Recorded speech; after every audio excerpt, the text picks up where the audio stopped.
জীবনে সংঘর্ষ ছাড়া, লড়াই ছাড়া, কঠিন সমস্যার সাথে মোকাবিলা করা ছাড়া সফলতা আসে না। আজকের যে গল্পটা বলবো সেটা একটা সংঘর্ষ আর সফলতার গল্প। নমস্কার, আমি রোহন ঘটক। আজকের ভিডিওতে আবার আপনাদের স্বাগত জানাই। গল্পটি মন দিয়ে শুনবেন। গল্পটি থেকে কি শিখলেন কমেন্ট বক্সে কমেন্ট করে জানাবেন। অনেক পুরনো একটা গল্প। একবার একটা ছেলে তার দাদুর সাথে দেখা করতে গেল গ্রামে। তার দাদু গ্রামের গণ্যমান্য ব্যক্তি ছিলেন, শিক্ষিত, বিচার বুদ্ধি সম্পন্ন মানুষ ছিলেন। ছেলেটি দাদুর কাছে গিয়ে দাদুকে বলল, দাদু, আমি তোমার মতোই একজন সফল ব্যক্তি হতে চাই। তুমি আমাকে বলবে কিভাবে আমি সফল হতে পারবো? সফল হতে গেলে আমায় কি কি করতে হবে?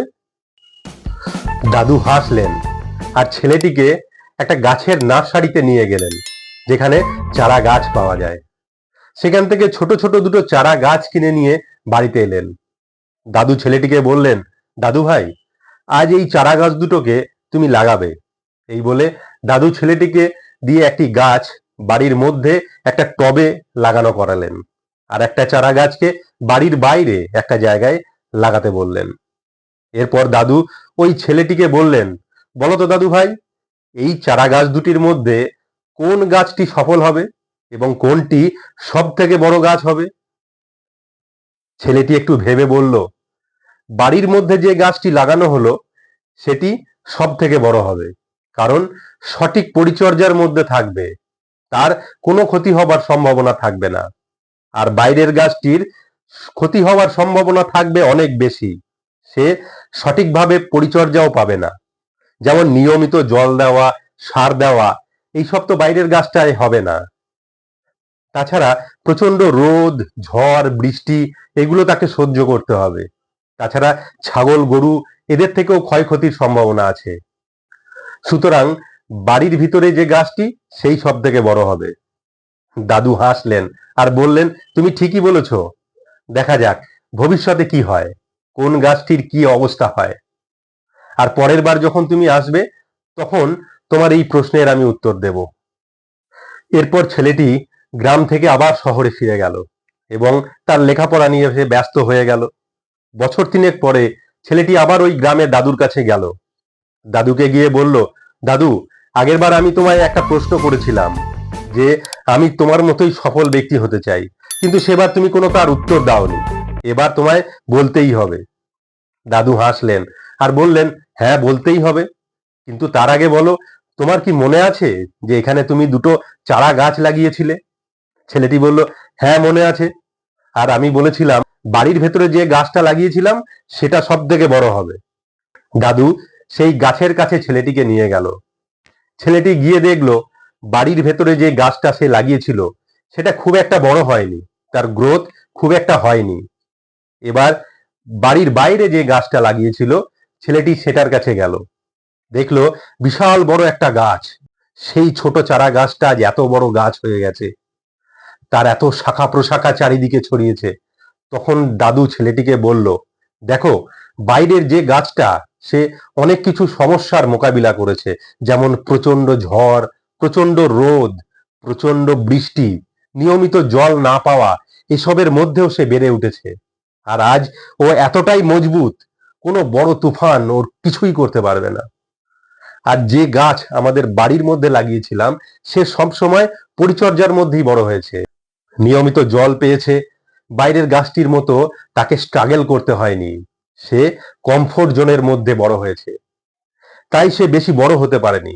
তাই তুমি যতক্ষণ না সমস্যার মধ্যে পড়বে, সংঘর্ষ না করবে, সেখান থেকে বেরোনোর জন্য, নিজের লক্ষ্যে পৌঁছানোর জন্য লড়াই না করবে, ততক্ষণ তোমার জীবনে সফলতা আসবে না। যদি আপনিও আপনার জীবনের কোনো সমস্যা দেখে পালিয়ে যান, কঠিন পরিস্থিতিকে ভয় পান, কমফোর্ট জোনের মধ্যে থেকে বেরোতে না চান, তাহলে সফলতা পাওয়া আপনার কাছে দিবাস্বপ্ন মাত্র। কমফোর্ট জোনের মধ্যে থাকলে কমফোর্টেবল জীবন হয়তো পাবেন, কিন্তু খারাপ সময় যখন আসবে সেটা থেকে বেরোনো আপনার কাছে অসম্ভব হয়ে উঠবে, কারণ আপনি তো ওই ভিতরের গাছটির মতোই কমফোর্ট জোনের মধ্যে ছিলেন। আর যদি আপনি সমস্যার মোকাবিলা করার জন্য তৈরি থাকেন, ভয় না পেয়ে লড়াই করার জন্য প্রস্তুত হন, তাহলে ওই বাইরের গাছটির মতোই মজবুত আর সফল হবেন। সমস্যা দেখে ঘাবড়াবেন না, তাকে চ্যালেঞ্জ হিসাবে স্বীকার করুন। সমস্যা আপনাকে স্ট্রং বানানোর জন্যই আসে। সমস্যা আসে আপনার অভিজ্ঞতা বাড়ানোর জন্য, আপনাকে অভিজ্ঞ বানানোর জন্য। আর অভিজ্ঞতা যত বাড়বে তত সফলতার দিকে এগিয়ে যাবেন।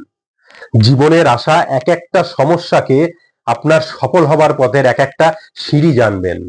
এক একটা সিঁড়ি বেয়ে যখন আপনি উপরে উঠবেন না সফলতার দিকে, সেখান থেকে যদি নিচেতেও পড়েন তাহলে আবার আপনি উঠে দাঁড়াতে পারবেন, কারণ আপনার জানা হয়ে গেছে যে কিভাবে সিঁড়ি দিয়ে উঠতে হয়।